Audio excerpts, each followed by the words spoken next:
چوتھی زندگی شروع ہو گئی، عالم برزخ۔ وہ زندگی ہے، موت نہیں ہے، اس کو تو سب مانتے ہیں۔ عذاب قبر ہم مانتے ہیں، قرآن سے ثابت ہے۔ بعض لوگ یہ سمجھتے ہیں کہ شاید قرآن میں ذکر نہیں ہے، غلط بات ہے، لیکن میرے پاس زیادہ وقت نہیں ہے۔ برزخ کے اندر زندگی کی ایک کیفیت ہے، اس کے اندر جیسے کہ ہمارے یہاں بڑی ویسے چھڑ گئی ہیں۔ حضور کی زندگی کیسی ہے؟ آیا ایسی ہے جیسے دنیا میں تھی یا اس سے کچھ مختلف ہے؟ تو میں کہا کرتا ہوں دنیا کی زندگی تو اتنی اچھی زندگی نہیں ہے، حضور کو جو زندگی ہے عالم برزخ میں، اس کا تو ہم تصور بھی نہیں کرتے۔ اس عالم برزخ میں کہا گیا شہداء کو وَلَا تَقُولُوا لِمَن يُقْتَلُ فِي سَبِيلِ اللَّهِ أَمْوَاتٌ بَلْ أَحْيَاءٌ وَلَٰكِن لَا تَشْعُرُونَ۔ اللہ کی راہ میں شہید ہو جانے والوں کو اموات مت کہو، مردہ مت کہو، زندہ ہے، تمہیں اس کا شعور نہیں۔ ہمیں شہداء کی زندگی کا شعور نہیں، پھر صدیقین اوپر ہے، پھر انبیاء ان کے اوپر ہے، پھر رسول ان کے اوپر ہے، سب سے اوپر سید المرسلین ہے۔ کیا زندگی ہوگی، ہم کیا تصور کر سکتے؟ مَا لَا عَيْنٌ رَأَتْ وَلَا أُذُنٌ سَمِعَتْ وَمَا خَطَرَ عَلَىٰ قَلْبِ بَشَرٍ۔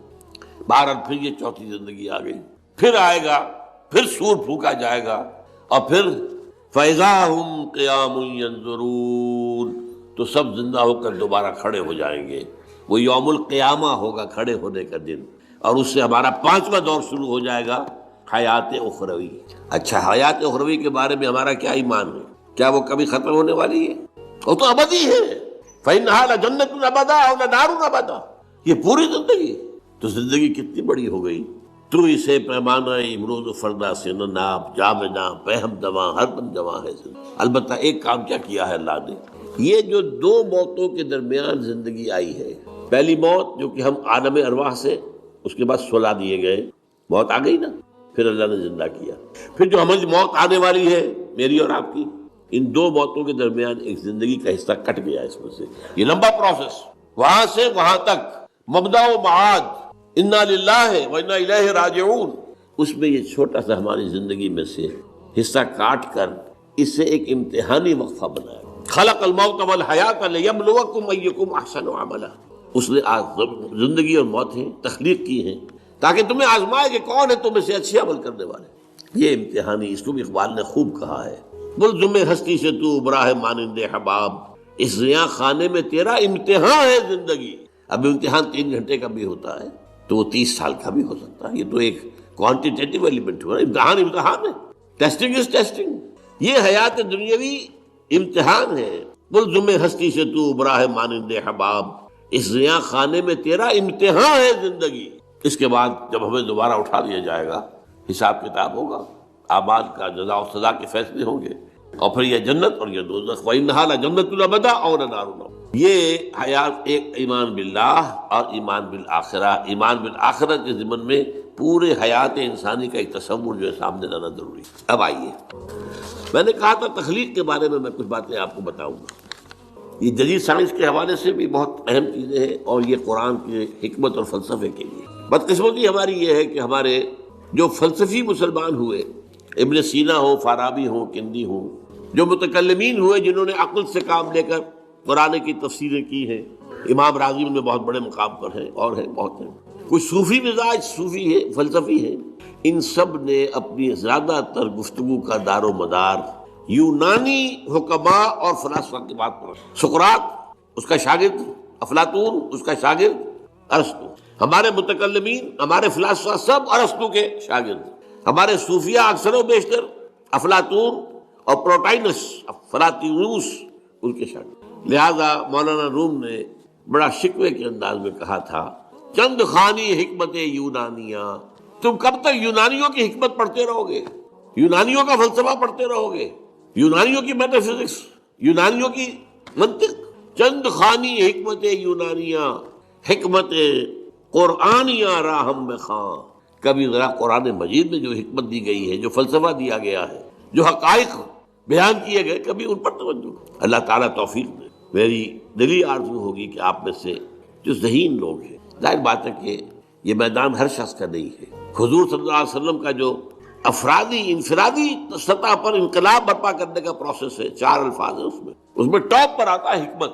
یتلو علیہم آیاتہ ویزکیہم ویعلمہم الکتاب والحکمہ، حکمہ، یہ تعلیم محمدی صلی اللہ علیہ وسلم، تربیت نبوی صلی اللہ علیہ وسلم، اس کی سب سے اونچی منزل ہے تعلیم حکمت۔ تو ظاہر بات ہے کہ ہر شخص اس کا اہل نہیں ہوتا، یہ اللہ تعالیٰ نے ظاہر بات ہے سب کو ایک جیسا نہیں بنایا ہے، جسمانی قوتوں کے اعتبار سے بھی فرق و تفاوت ہے، ذہنی صلاحیتوں کے اعتبار سے بھی فرق و تفاوت ہے۔